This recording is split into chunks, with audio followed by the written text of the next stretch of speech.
Juan, welcome to the June issue of your VMSA SITREP.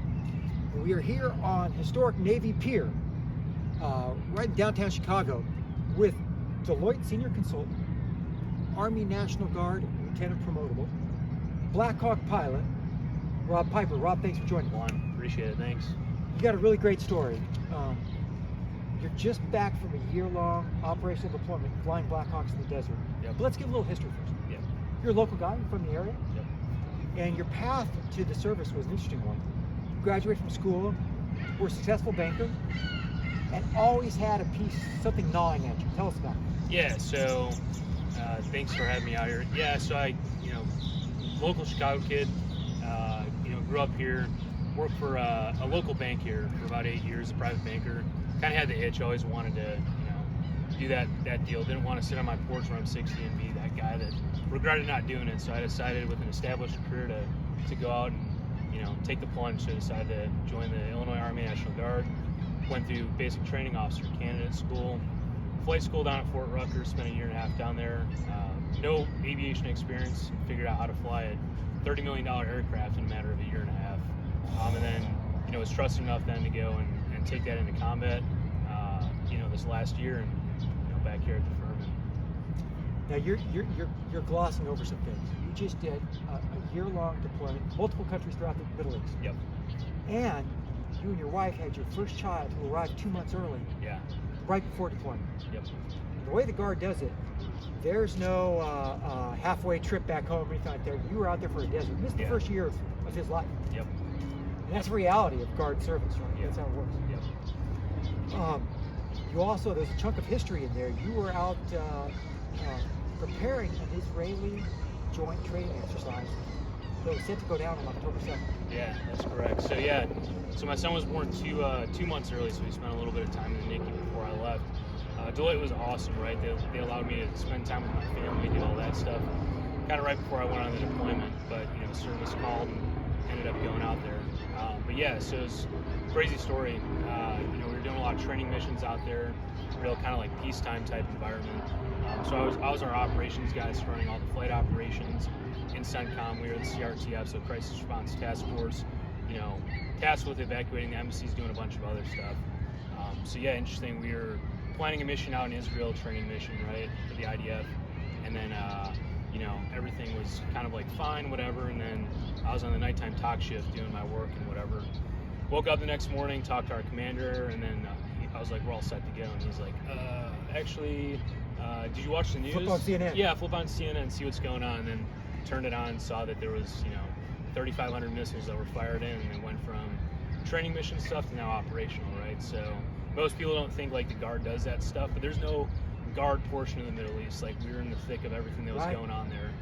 So it was a good experience, kind of like to be out there acting in that environment and being able to, think on our feet and react and be proactive and do what we were tasked to do.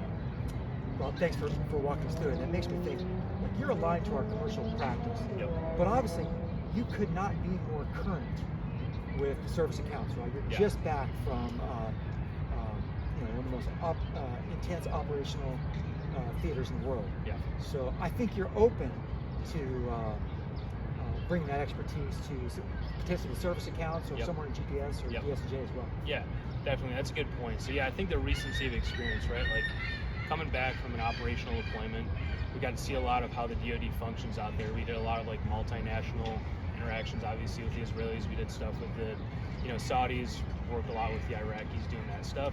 So I think that kind of lends a lot, to a lot of the reserve and Guard members that come back. I know like Derek Roy, he was up in Baghdad while I was out there doing all the logistics stuff. We were flying up into Baghdad into the embassy doing all that stuff. And I think, a little bit of that carryover, right? It's like, the firm supports us in, going out and doing that stuff. I think coming back, we can pay it back to the warriors that are out there doing this, by kind of like, being on some of those accounts, helping out with Derek left the commercial guy? Yep. Was on our project. Yeah. Same reason. Yeah. And I think too, like, there's task and purpose in both commercial and in GPS. And I think like, having both kind of mesh is a good, like, happy medium. Because I mean, the firm gets a lot from us by coming back, and those resources and like the leadership that we learn out there and the technical stuff that we get to see, I think would be a good kind talk to us about. We have dozens of folks mobilized at any given time. Yep. The reintegration after a year-long deployment can be challenging. Talk to us about for anyone who's watching this and they're getting ready to come back or they're getting ready to deploy. Who were your points of contact? What was most helpful in having as smooth as transition as possible? Yeah, so I think coming back, obviously it's a big transition. Like being a guardsman, you're always being pulled for whatever, right? So you got to kind of flip that switch from civilian to military in the blink of an eye, right? Coming back, Deloitte's done an excellent job through the whole process of going through all this stuff. I think Court Van Zant's been super helpful for me.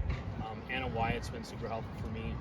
Derek Roy, obviously, with like the recency of experience of him being in country, doing kind of that stuff. And then they'll kind of like refer you over to a bunch of different people.